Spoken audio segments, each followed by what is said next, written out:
दो चर वाले रैखिक समीकरण को जो है देखते हैं। इसमें जितने भी सारे क्वेश्चंस हैं उसका रिवीजन जो हम लोग आपस में कर लेते हैं आज, ठीक है ना। जो मेन क्वेश्चन है और कुछ कंसेप्ट है उसको मैं क्लियर कर देता हूँ। देखिए दो चर वाले रैखिक समीकरण, नहीं तो हम बताए हुए थे आप लोग कि चर और अचर क्या होता है। चर वैसी संख्या होती है जिसका मान जो है समय समय पर क्या होता है, बदलता रहता है। और अचर संख्या, अचर राशि वो होती है जो उसका मान फिक्स होता है, कांस्टेंट होता है। नहीं तो दो चर वाले और है रैखिक समीकरण। तो रैखिक मतलब क्या हो गया, जिसका घात कितना होना चाहिए, एक। अगर हम इसको ax plus by plus c लिख दें तो कोई दिक्कत, ax plus by plus c बराबर 0 लिख दें, ये हो जाएगा। क्योंकि इसका भी पावर क्या है, 1 है, इसका भी पावर 1 है। और एक अलग राशि यहाँ पे चर है x और एक अलग क्या है y। तो दो चर हो गया, x और y अलग अलग हुआ ना। और रैखिक मतलब जिसका पावर में एक हो। क्लियर है। इसमें कुछ मेन चीज है उसको मैं क्लियर कर देता हूँ। विशेष अगर प्रॉब्लम हो तो मुझे बताइएगा, मैं इसको क्लियर कर दूंगा। देखिए तो ax plus by plus c बराबर 0 को दो चर वाले रैखिक समीकरण के रूप में हम लिख सकते हैं, ठीक है ना। इसमें आपको दे देगा कभी, जैसे 2x प्लस 3y बराबर दिया हुआ है एग्जांपल, इसमें 2x प्लस 3y बराबर दिया हुआ है 4.37। इसमें बोल रहा है a b c का वैल्यू क्या होगा, ठीक है। इसको क्या इस रूप में लिखा जा सकता है, अगर लिखा जा सकता है तो a b और c का वैल्यू क्या होगा, इस टाइप का आपको क्वेश्चन पूछेगा, ठीक है ना। तो अगर हम इस रूप में लाने के लिए क्या करें बताइए, तो 2x प्लस 3y इसको अगर इधर ले आए, नहीं बराबर के इधर है दाएं पक्ष में, राइट साइड में है, ये लेफ्ट साइड में है। इसको अगर इधर ले आएंगे तो -4.37 हो जाएगा। बराबर में कुछ नहीं है तो क्या हो जाएगा, 0। क्योंकि 0 प्लस इतना लिखेंगे तो उतना ही होगा, नहीं। अब यहाँ पर एबीसी का वैल्यू फाइंड करने के लिए कहेगा कि a बराबर क्या होगा, b बराबर क्या होगा और c बराबर क्या होगा। तो देखिए x का जो गुणांक होगा, मैंने पिछले वीडियो में आपको बताया था कि जो है गुणांक मतलब किसे कहते हैं, नहीं तो अगर a का हमको निकालना है, a का वैल्यू होता है x का गुणांक। x का गुणांक क्या हो गया यहाँ पर 2। यहाँ पर a बराबर क्या लिख देंगे 2, b बराबर y का गुणांक कितना हो जाएगा। याद रखिएगा कि साइन के साथ लिखना है, अगर प्लस साइन है प्लस लिखेंगे, माइनस है तो माइनस लिखेंगे। प्लस 3 है और c बराबर जो अचर संख्या होती है, अचर पद, अचर संख्या उसको लिखना होता है, तो c बराबर क्या हो जाएगा -4.37। और बढ़िया -4.37। मैं एक चीज क्लियर कर रहा हूं आप लोगों को, ताकि यही चीज आपको फिर क्या होगा 10th में पढ़ना है, और कुछ 2-4 चैप्टर आपको कुछ अलग पढ़ना पड़ेगा, उसको क्लैरिफाई मैं कर दूंगा 10th में, ठीक है ना। तो अच्छा से समझ जाइए, ठीक है। अब जैसे एक इसमें दिया हुआ है क्वेश्चन कि x बराबर -5 को दो चर वाले समीकरणों के रूप में आपको व्यक्त करना है। एक क्वेश्चन दिया हुआ है x बराबर 5 है, -5, x बराबर -5 दिया हुआ है। तो इसको जो है आप दो चर वाले रैखिक समीकरण के रूप में कैसे लिख सकते हैं, बताइए कैसे लिखेंगे इसको। अगर हम इसको इधर ले आए, देखिए इस फॉर्म में हमको लाना है, इसको और -5 को इधर ले आए तो x प्लस 5 बराबर कितना हो जाएगा बुआ, हमको दो चर वाले रैखिक समीकरण के रूप में लाना है इसको ना। x को हम क्या लिख सकते हैं 1 × x लिखते हैं तो कोई दिक्कत, क्योंकि y तो है नहीं, एक और चर चाहिए, एक चर तो हो गया x। चर जो संख्या होती है, चर संख्या a से लेके z तक कोई भी लेटर को हम लिख सकते हैं, नहीं नॉर्मली हम लोग x और y का यूज करते हैं, p और q का यूज करते हैं, m और n का यूज करते हैं, इसी टाइप का कुछ यूज करते हैं। तो इसके पीछे कुछ नहीं है, 1 इसका गुणांक हो गया, क्योंकि दो चर वाले रैखिक समीकरण में हमको कन्वर्ट करना है। दिया था कितना x बराबर -5 को मैंने इधर ले आया, +5 हो गया, तो a × x मतलब 1 × x तो हमको प्राप्त हो गया, c के जगह पर +5 हमको प्राप्त हो गया, और dy तो हम dy को अगर हम 0 × y लिख दें तो कोई दिक्कत हुआ, लिख सकते हैं 0 × y 0, और 0 में इसको हम जोड़ेंगे तो इतना ही वैल्यू प्राप्त होगा, इक्वेशन पर कोई प्रभाव नहीं पड़ेगा। मतलब +5 बराबर 0। देखिए एक चर हो गया x, एक चर हो गया y और एक हो गया अचर पद आपका 5, यानी ax + by + c बराबर 0 के रूप में आ गया। यानी इसको हम द्विघात यानी दो चर वाले रैखिक समीकरण के रूप में लिख देंगे, बन जाएगा जी। ये क्वेश्चन जैसे y बराबर 2 है, y बराबर कितना है, इसको भी जो है उसी तरीके से हम आसानी से बना सकते हैं। तो आप लोग हमको बताइए क्या लिखेंगे, y-2 बराबर 0, y-2 बराबर 0, ठीक है। फिर इस टर्म में कन्वर्ट कीजिए, क्या लिखेंगे 1 into y, 1 into y, ठीक है, 1 into y plus 0 into x, plus 0 into x, ठीक है, -2 बराबर -2 बराबर 0। कोई दिक्कत नहीं, इसी को पहले लिख दिया, इसको बाद में लिख दिया, दूसरे को तो नहीं पढ़ने वाला, क्योंकि प्लस या माइनस में कोई दिक्कत नहीं है, दो टर्म में निकालना है हमको, नहीं तो आपका ये टर्म हो गया। आप इसको पहले भी लिख सकते हैं 0 into x + 1 into y, इस रूप में जो है इसको व्यक्त कर सकते हैं। क्लियर हो रहा है जी सर। वही क्वेश्चन सब इसमें दिया हुआ है। अच्छा देखिए, ये क्वेश्चन है, एक नोटबुक की कीमत एक कलम की कीमत से दोगुनी है। एक नोटबुक मतलब क्या हो गया है, कोई कॉपी या फिर जो है कर सकते हैं, इसकी कीमत जो है एक कलम की कीमत से दोगुनी है। तो दोनों का अलग अलग हम जो है मान सकते हैं। एक कलम की कीमत मान लीजिए x है, एक कलम की कीमत, एक कलम की कीमत मान लिया मैंने x रुपया, नहीं, और नोटबुक की कीमत नहीं, एक मिनट रुकिए, नोटबुक की कीमत करा दो चर वाले रैखिक समीकरण में आपको कन्वर्ट करना है, दो चर में होना चाहिए x और y, मतलब एक y बनना पड़ेगा आपको, एक चर में आपको नहीं कन्वर्ट करना है। ये कर दिया। इस कथन को निरूपित करने के लिए दो चरों वाला एक रैखिक समीकरण जो है ज्ञात करना है। समझिए, यहाँ पर एक कलम की कीमत मैंने मान लिया ₹1 और नोटबुक की कीमत मान लिया मैंने y रुपीस। क्वेश्चन में कह रहा है कि नोटबुक की जो कीमत है, नोटबुक की जो कीमत है मतलब y जो है कलम की कीमत से दोगुनी है। कलम का कितना है, x है, x का दोगुना क्या है, एक नोटबुक का है। तो y बराबर क्या हो गया बोले 2x। अगर इसको आप y मानेंगे, इसको x मानेंगे, तो x बराबर क्या हो जाएगा 2y। अगर इसी को मैंने x मान लिया तो कोई दिक्कत नहीं है, y बराबर क्या हो गया 2x। इसको आपको दो चर वाले रैखिक समीकरण के रूप में कन्वर्ट करना है, तो इसको हम क्या लिख सकते हैं, y इधर ले आएंगे -2x बराबर क्या हो जाएगा 0। ये आपका जो क्या हो गया इक्वेशन हो गया। समझ में आ रही बात। ये आपका 4.1 का जो है एक क्वेश्चन था, इसको मैंने क्लियर कर दिया है। विशेष आपको सेकंड में यही सब दिया हुआ है जो ऑलरेडी मैंने बता दिया है। ये इक्वेशन दिया हुआ है, इसमें a b c का वैल्यू फाइंड करना है। चलिए ये क्वेश्चन है इसमें, चलिए देखिए यहाँ बता देता हूँ। इसमें कह रहा है x + 2y बराबर 6 दिया हुआ है, x + 2y बराबर दिया हुआ है 6 के चार अलग अलग हल ज्ञात करने के लिए कह रहे हैं। ठीक है, अलग अलग हल ज्ञात करने के लिए कह रहा है, चार हल होना चाहिए, चार हल। तो आप यहाँ पर एक बॉक्स भी बना सकते हैं, क्या बना सकते हैं, बॉक्स बना सकते हैं। ये x और ये y, चार निकालना है, 1 2 3 4।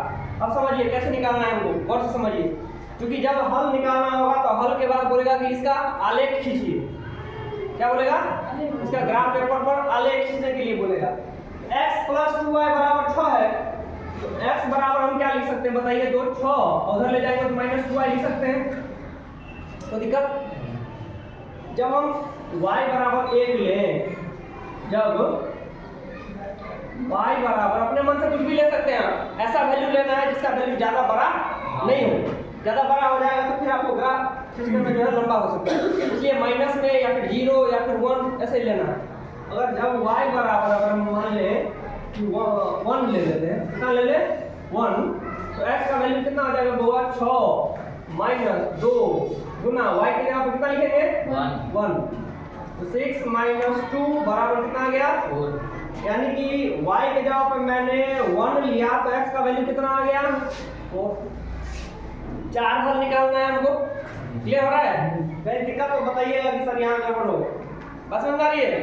देखिए अब यहाँ बराबर हम y के जब y बराबर आप 2 ले लीजिए। जब y का वैल्यू कितना ले ले? 2। अपने मन से ले सकते हैं, कोई दिक्कत नहीं है, लेकिन ऐसा वैल्यू लेना है जिससे इसका शॉर्ट वैल्यू आए। जब y बराबर हम 2 लेंगे तो x इक्वेशन ये है, x बराबर कितना हो जाएगा? वो 6 माइनस 2 गुना 2y का मतलब क्या? 2 गुना y, तो 2 गुना y की जगह पे 2, तो 6 माइनस 2 गुना 4, मतलब 6 माइनस 4 2। इसका भी कितना है वैल्यू? 2, तो 2 का वैल्यू आ गया। 4 वैल्यू निकालने के लिए कह रहा है। चलिए जब y बराबर, अगला हम अगर हम 3 ले लें, क्या ले लें? 3, 1 ले लिए, 2 ले लिए, अब 3 ले लेते हैं, तो x का वैल्यू कितना आ जाएगा? वो 6 माइनस 2 गुना y की जगह पे 3, तो 6 माइनस 6 कितना? 0। जब y 3 तो x कितना आ गया? बुआ 0। एक और वैल्यू ले लीजिए आप, अगर हम जब y बराबर अगर हम ले लें -1, कितना ले लें? -1 ले लेंगे तो फिर ज्यादा हो जाएगा। एक काम करते हैं 0 ले लेते हैं। कितना ले लेते हैं? y का वैल्यू 0 ले लेते हैं। 0 लेंगे तो 6 माइनस 0 हो जाएगा, 6 आ जाएगा। देखिए तो x बराबर 6 माइनस 2 गुना 0, तो 6 माइनस 0 बराबर कितना आ गया? 6। नहीं, जब हम y 0 लिए तो x का वैल्यू कितना आ गया? 6। इस प्रकार से 4 हल आपका x और y का आ गया। क्लियर हो रहा है? चलो इसी में एक और क्वेश्चन मैं ऐड कर देता हूँ अपने मन से। प्रत्येक 2 हल ऐड कर लीजिए, ठीक है? समझ में आ रही बात? इस टाइप का कोई भी क्वेश्चन देगा तो आसानी से आप 4 हल 5 हल 2 हल कितना बोलेगा उतना निकाल सकते हैं। बोलेगा कि इसको ग्राफ पेपर पर जो है आपको आलेख खींचिए। इसको क्या बोलेगा? आलेख खींचिए। इसी क्वेश्चन को मैं एक क्लियर कर देता हूँ, अलग से बताने की आवश्यकता पड़ेगा ही नहीं। चलिए समझिए अच्छा से।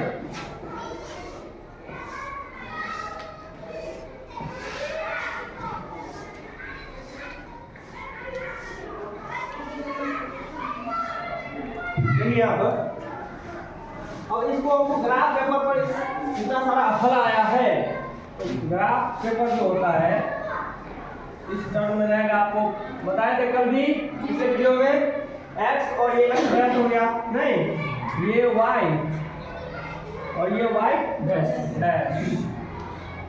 किस प्रकार का आलेख बनेगा, उसके युग्म का नाम क्या होता है? पसंद आ रही है? इसके हरों की संख्या कितनी होती है? पसंद आ रही है? इसके तथ्य जो भी है इसका नाम क्या होता है? इसका प्रतिच्छेदी बनेगा कि किस टाइप का बनता है आलेख, वो सब जो आपको 10th में मैं क्लियर कर दूंगा। ऑलरेडी मैंने वीडियो बना भी दिया है, अगर आप लोगों को देखने की इच्छा हो तो आप लोग देख सकते हैं। उसमें पूरा जो है अपरेंट कर दिए हैं हम, फिर 10th क्लास में एक एक करके समझाएंगे। अब यहाँ पर जितना है उतना समझ आइए। मूल बिंदु 0 0 हो गया, कल मैंने बताया था, यहाँ पे 0 हो गया, इधर +1 में आएगा 1 2 3 4 5 6, इस तरीके से आगे बढ़ता चला जाएगा। 1 2 3 4 5 6। इधर बाएं माइनस में चलिए, -1 -2 -3 -4 -5। इधर में नीचे आएगा माइनस में, दाएं और ऊपर प्लस और बाएं और नीचे माइनस। -2 ये x एक्सिस, ये y। -2 -3 -4 -5 -6, इस तरीके से आगे बढ़ता चला जाएगा। अब देखिए पहला जो है, पहला कोऑर्डिनेट पॉइंट जो निर्देशांक बिंदु वो 4 और क्या है? 1 है। x का 4 है, y का कितना है? 1। पहले 4, क्योंकि पहले भुज को लिखते हैं बाद में कोटि। x का 4 हो गया मतलब +4 है तो ये हुआ, y प्लस हुए हैं, ऊपर लेंगे इसको, है ना? तो y का वैल्यू प्लस में है तो इसको ऊपर ले जाइए, और y का वैल्यू 1 है तो इसको इधर लेके आइए। ये पॉइंट जो हुआ वो निर्देशांक बिंदु हो जाएगा। नहीं, अगर इस बिंदु का नाम हम अगर P, कितना हो जाएगा? 4 और 1, इसका 4 और 1, यहाँ ये पॉइंट हो गया। चलो नेक्स्ट है 2 और 2, तो ये 2 प्लस में है और इधर भी 2 है तो इसको आगे ले चलिए, क्योंकि प्लस में है तो ऋण में ले जाएंगे। y का वैल्यू कितना है? प्लस में है, इसको ऊपर ले जाइए और इसको इधर ला लीजिए। ये पॉइंट P Q मान लीजिए, तो Q का क्या हो गया? 2 और 2। फिर अगला है 0 और 3, तो x 0 हो जाएगा। नहीं, क्योंकि पहले x है 0 और बाद में क्या है y का वैल्यू है 3, तो 0 और 3 कहाँ जाएगा, इस पॉइंट पर आएगा। इस पॉइंट का अगर नाम दे दें r तो क्या हो जाएगा 0 और 3।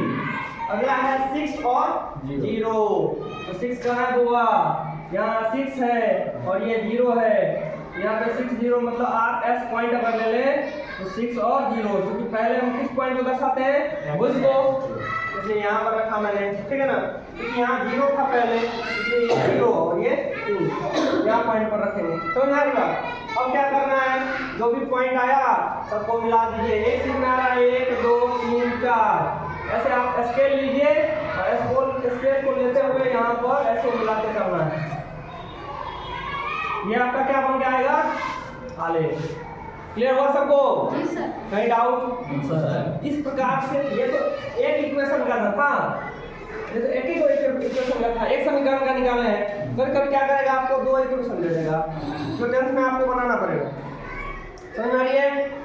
2 इक्वेशन दिएगा तो एक इक्वेशन का ऐसे निकाल लिए, दूसरा इक्वेशन का भी जो है ऐसे ही निकालना है। हो सकता है एक ऐसे बने और एक ऐसा बनेगा, प्रतिशती बनेगा, हो सकता है समांतर बनेगा, हो सकता है कि समपाती, मतलब एक बना ऐसे और इसी के ऊपर जो है दूसरा आ जाएगा।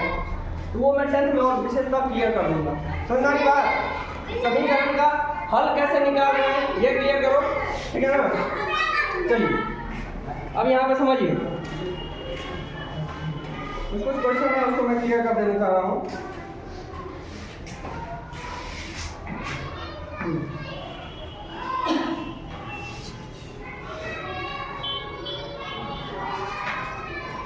जैसे कोई इक्वेशन दिया रहेगा, नहीं उसमें x का वैल्यू दिया रहेगा तो y का आसानी से वैल्यू हम निकाल सकते हैं, ठीक है। y का रहेगा तो x का निकाल सकते हैं आसानी से।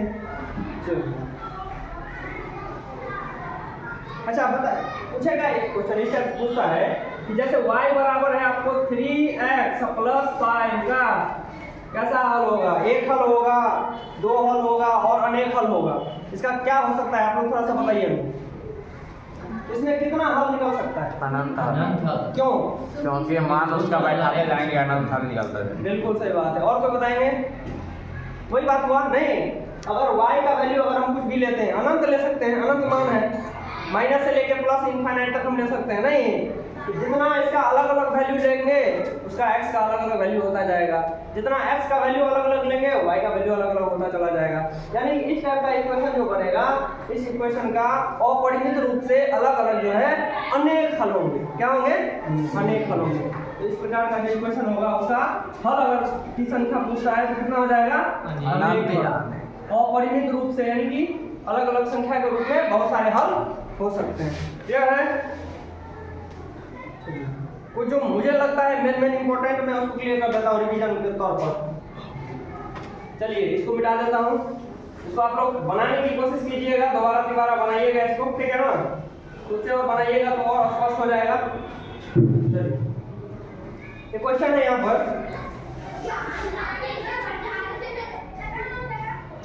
a का मान ज्ञात कीजिए जबकि x बराबर 2, x बराबर दिया है 2 और y बराबर दिया है 1, तो k का मान ज्ञात करने के लिए कह रहा है समीकरण 2x प्लस 3y बराबर k का एक हल हो। तो सिंपल सा है, नहीं तो जहाँ x है x बराबर 2 दे दीजिए, जहाँ y है y यहाँ पे 1 रख दीजिए, तो k का वैल्यू आसानी से निकल जाएगा।